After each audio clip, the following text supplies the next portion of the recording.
ada hadis Nabi SAW yang mengisyaratkan, menggambarkan bahwa akan muncul ahlu bid'ah,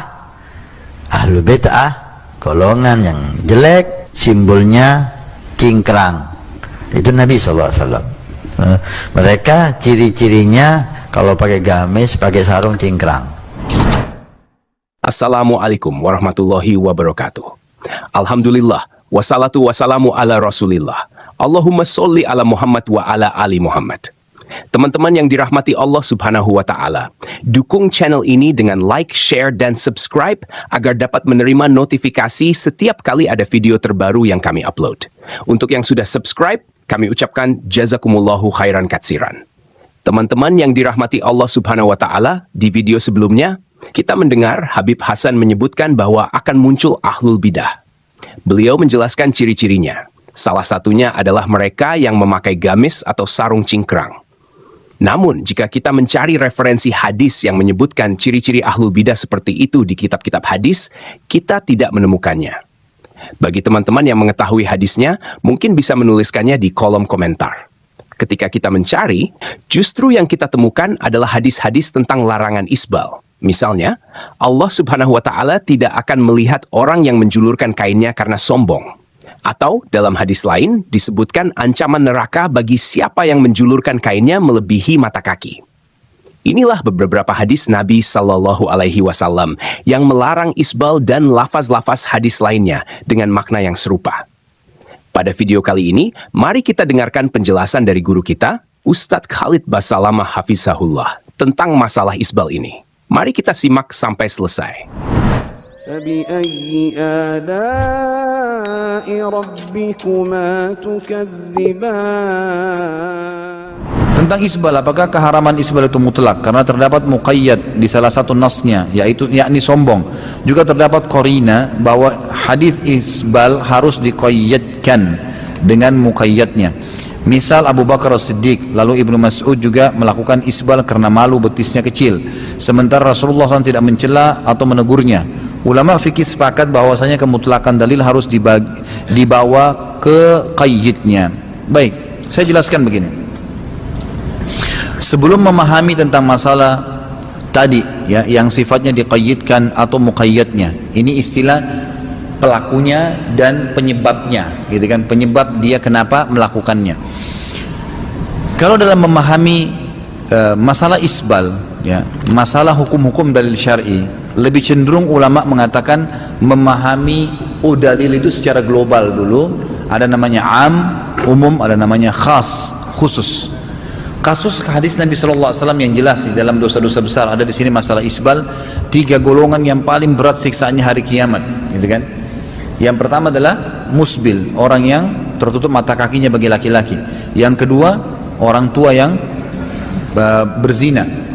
Kemudian riwayat ini mengatakan raja yang pembohong. Kemudian yang ketiga adalah pedagang yang bersumpah palsu untuk melakukan dagangannya, bersumpah bohong atas nama Allah. Intinya adalah orang isbal di sini mutlak, semua dikenain hukum. Tinggal ada kasus-kasus beberapa sahabat. Kasus Abu Bakar, dengarkan baik-baik riwayatnya begini. Abu Bakar mendengarkan hadis Nabi SAW tentang isbal dan juga teguran Nabi SAW kepada sahabat yang sempat tertutup mata kakinya sementara sholat, yang disuruh ulangin sholat, gitu kan? Sebagaimana hadis riwayat Abu Daud. Maka Abu Bakar datang kepada Nabi SAW lalu berkata, "Ya Rasulullah, saya kalau sholat," begitu hadisnya ya. Coba baca baik hadis Abu Bakar ini. "Saya kalau sholat pakaian saya melorot sehingga menutupi mata kaki, gitu kan? Apakah saya termasuk ancaman tadi?" Kata Nabi SAW, "Tidak." Ulama hadis menanggapi nih, kenapa dikatakan tidak? Karena Abu Bakar ini pakaiannya melorot, bukan sengaja diisbalkan, kan gitu. Fahamin poin ini. Kalau kita mengatakan tadi qayyidnya dan muqayyadnya yang mau dibahas, gitu kan, maka tidak masuk dalam bahasan Abu Bakar ini, kan gitu. Karena Abu Bakar di sini bukan sengaja isbal, kemudian Nabi bolehkan, bukan. Kasusnya bajunya melorot. Riwayat Abdullah bin Mas'ud mengisbalkan pakaiannya tidak benar. Tidak benar ini. Nggak ada riwayatnya, di riwayat bohong tentang yang disampaikan Abdullah bin Mas'ud. Abdullah bin Mas'ud bukan isbal, menurunkan bajunya, menutupi betisnya. Begitu, bukan menutupi mata kakinya. Ya, bukan menutupi mata kaki, jadi betis. Kan sahabat-sahabat itu kebanyakan mereka mengikuti sunnah Nabi SAW. Afdalnya baju laki-laki itu kata Nabi SAW adalah nisfus saq, setengah betis. Kalau biasa ulama bilang dari ujung kaki tumit antum kasih 1 jengkal ke atas, itu jadi setengah betis. Di situ yang paling afdal. Tapi boleh di bawahnya yang penting tidak tutupi mata kaki, gitu kan? Itu intinya. Nah, Abdullah bin Mas'ud menurunkan dari betisnya tadi supaya tertutup tapi tidak menutupi mata kakinya. Itu yang ada dalam riwayat yang sahih. Tapi kalau dikatakan dia mengisbalkan, ini tidak pernah ada tentang Abdullah bin Mas'ud radhiyallahu anhu.